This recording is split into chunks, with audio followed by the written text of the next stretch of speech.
శుభోదయం. ప్రభు యేసుక్రీస్తు నామంలో వందనాలు తెలియజేస్తూ పరిశుద్ధమైన దేవుని గ్రంథములో నుండి యోబు గ్రంథము 27వ అధ్యాయము 1వ వచనం.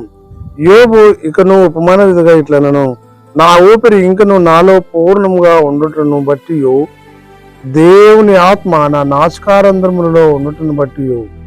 ప్రార్థన చేసుకుందాం. పరిశుద్ధుడా, ప్రేమ కలిగిన తండ్రి, వందనాలు స్తోత్రాలు చెల్లిస్తూ వాక్యం ధ్యానిస్తుండగా మీ సన్నిధి మాతో ఉంచి నడిపించి దీవించమని యేసు నామంలో ప్రార్థించి అడుగుచున్నాము తండ్రి, ఆమేన్.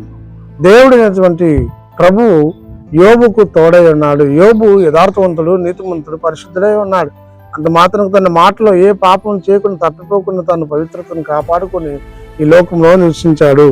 దేవుడు అన్యాయం చేసిన తన నోటితో చెప్పలేదు. దేవుని సన్నిధానంలో యోబు ఇట్లా అంటున్నాడు, నేను వట్టి ఊపిరి అయి ఉన్నాను అని. ఈ లోకంలో జీవితం క్షణభంగమైపోయే జీవితము. దేవుని ఆత్మ నా నాసికారంధ్రములలో ఉండటం బట్టి నేను బ్రతకచున్నానని యోబు గ్రహించి ఉన్నాడు.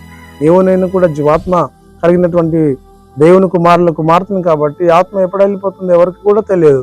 కాబట్టి ఆత్మ జీవింపజేయుచున్నాడు, దేవుడు జీవింపజేయుచున్నాడు, బ్రతికిస్తున్నాడు, సజీవులకులోనే ఉంచుతున్నాడు.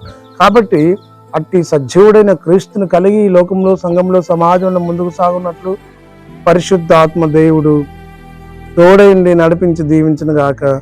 ఆమెన్. మహోన్నతుల స్తుతి స్తోత్రాలు చెల్లించుకుంటూ వాక్యం ధ్యానిస్తుండగా మీ సన్నిధిలో మాతో ఉంచినకే వందనాలు చెల్లిస్తూ యేసు నామంలో ప్రార్థించి అడుగుచున్నాము తండ్రి, ఆమెన్. తండ్రి, కుమార, పరిశుద్ధ ఆత్మ త్రియేక దేవుడు సదాకాలం తోడైండి దీవించి ఆశీర్వదించిన గాక. ఆమెన్.